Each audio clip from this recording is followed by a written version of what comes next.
In today's video, I'll be sharing with you how I approach an aggressive cut when it comes to getting down to a decently lean physique. I'm not talking the bodybuilding kind of single-digit numbers that make you feel like crap and crash your hormones, but I'm talking about hovering somewhere close to a 10% body fat level as a natural trainee.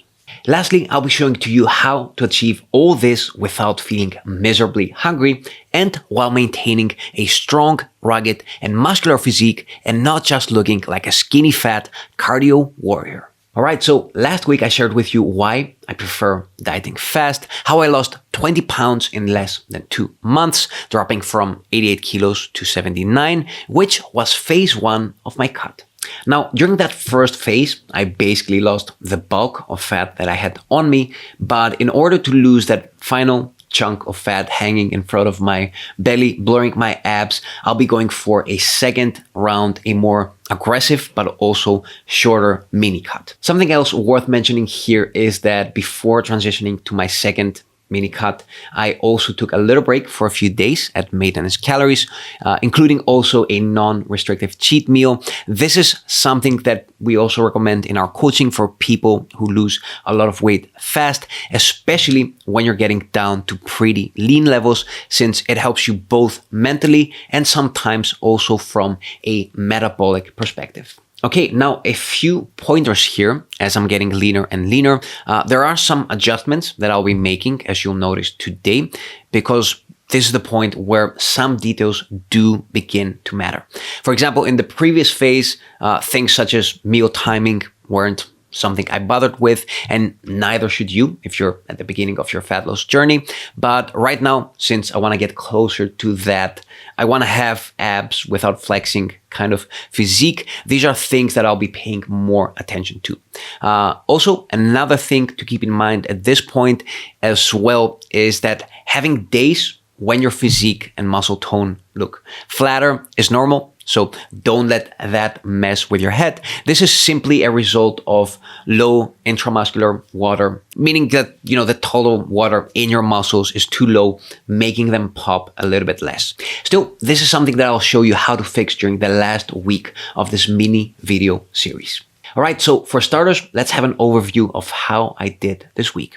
My goals were to see at least a 2 kilo difference on the scale, to keep my average calorie intake at 1800 calories, to hit an average protein intake of minimum 200 grams per day, an average daily step count of 12,000 steps per day, and to also get 3 hard workouts in. All right, so let's see how I did. First of all, in terms of weight loss, I lost a total of 2.8 kilos. Pretty good, right? That is 6 pounds for the Imperial System folks. In terms of calories, I averaged 1,870. So just 70 calories above my original goal. Pretty good as well. In terms of protein, 209 grams per day on average. In terms of steps, 13,000.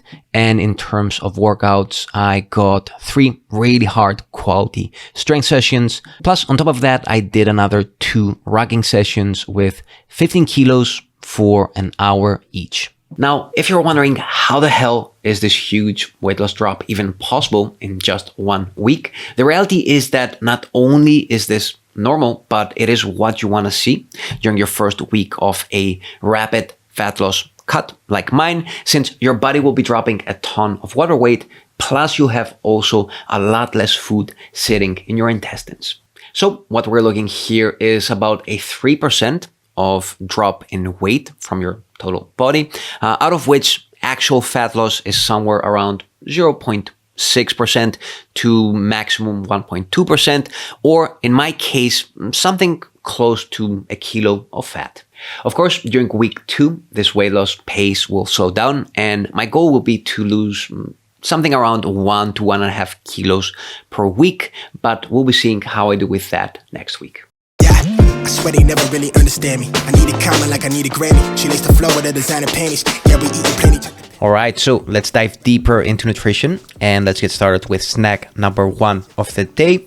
At this point, basically being somewhere around 12% body fat, I like to do a protein shake prior to my morning workout, even though I am completely used to training fasted, since I've been doing this for over, intermittent fasting for over 13 years before it was even cool. The reason behind this being that as you get leaner and leaner, your body cares less about preserving muscle and it becomes more and more overprotective of your fat stores. Therefore, just to be a bit overprotective and to play it safe with my lean mass, especially as a natural trainee, I will have a whey protein shake about 20 to 30 minutes before my workout, since I also like to rock a lot of days while getting to my calisthenics location. If that is the case, I'll do a little bit more, so something like 1.5 scoops, making sure that my body always has enough protein available rather than having to break it down from my muscle for fuel. Or in more sciencey terms, I always try to be in a positive nitrogen balance whenever my body is under stress. Of course, the difference with this practice here might not be that huge, but again, if you are a natural trainee, you are really trying to hold as much as possible to every single ounce of muscle that you have on you, and therefore every little win counts. Lastly, starting your morning with a scoop or two of whey protein also does wonders for managing your hunger across the rest of your day, which is why this is also a practice that we'll be following in Project Underdog. By the way, if you're wondering what is Project Underdog, this is an 8-week program that has everything you need to build muscle, drop your gut, and carve a rugged, strong, and lean physique using only a set of adjustable dumbbells and a pair of gymnastic rings. So if you're looking for a zero fluff program, just the nitty-gritty stuff that works, plus expert guidance and accountability, then make sure you check out the new page that I've created below about this program. And do not forget to subscribe to the Underdog newsletter list, since we'll be starting soon and spots will be limited. West side, west side. Moving on to meal 1 of the day, or my post-workout meal.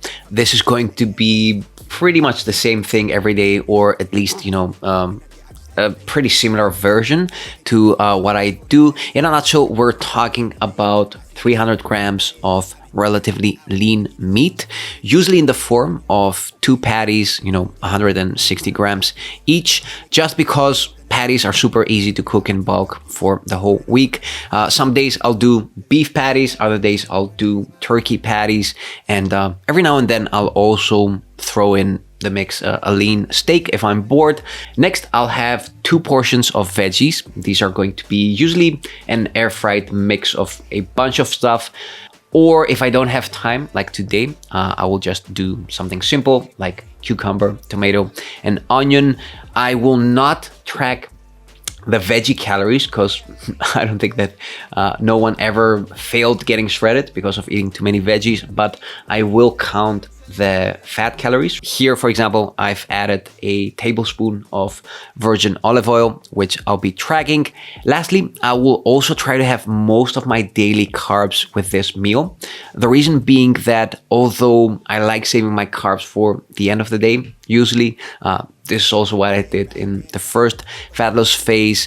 At this stage, timing carbs post-workout can improve things such as nutrient partitioning a little bit more, meaning how effectively your body uses fats, protein, and carbs without having too much spillage into fat. And this will also improve basically your energy levels and workout performance the next day. Again, this is most important when you're getting really, really lean. So something I am doing at this phase, but not something I would stress about if you're in the beginning of your fat loss journey. In general, post-workout meals are my favorite meal of the day. This is when I'm at my peak energy level, when my mood is at its best. Plus food tastes so much better after training, and you're also motivated. After investing so much effort in your training, you're more motivated to eat something of quality. Therefore, having something boring and repetitive, it should be something that you enjoy to some level, of course, but keeping it simple and repetitive is not a big problem when it comes to post-workout meals, which is something I want to touch upon next. So having the same boring meals on repetition is something we here at Body with Muscle consider a cheat code, especially when you're doing an aggressive cut. Not only does this make things a lot easier and practical when it comes to tracking your calories, which is something you want to be doing if you're on an aggressive cut, but it's also one of the best ways to reduce hunger during dieting, since by intentionally scaling down to more simple and minimally processed foods with less variety, you can eat naturally less without feeling that deprived. On the other hand, most people fail at this stage because they eat things that seem healthy but are simply caloric bombs that lack protein and do very little to keep you full. I'm talking about, the obvious bad things that you can be eating, but I'm also talking about seemingly healthy fats and carbs, things such as nuts, granola bars, dark chocolate, fancy salad dressings, fatty cuts of meat instead of lean ones, and liquid calories, with the only exception here being whey protein shakes. For the second meal of my day, I will have typically 400 grams of Greek yogurt, 2%, with a scoop of whey protein. Sometimes I might add a banana in there, if I have enough carbs for it. And I know this is not the most Instagram worthy sharing meal, but for all the reasons mentioned previously, but also because I'm, busy working all day, I honestly can't afford to put too much effort in my food. Therefore, keeping it simple works really well for me.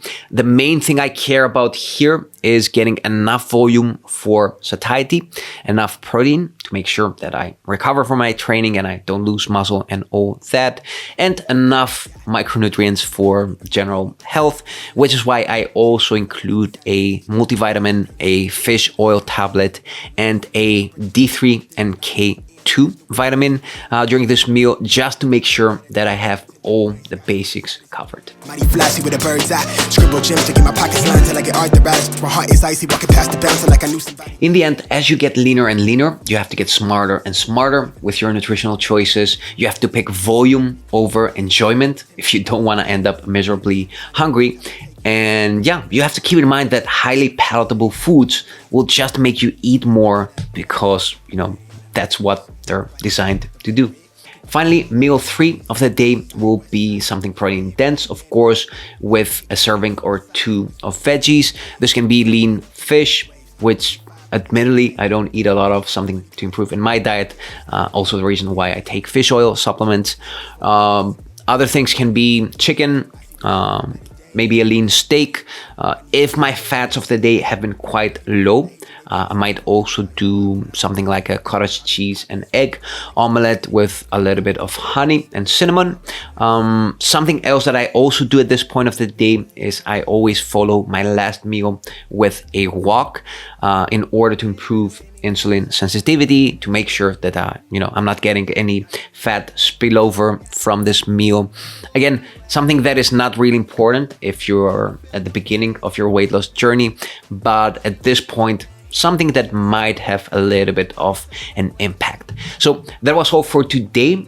Let me know if you enjoy this series, and I'll keep making the next episodes. If you have any questions, leave them below. Make sure you learn more about Project Underdog by clicking on the link in the top comment below as well. And until next time, keep on training.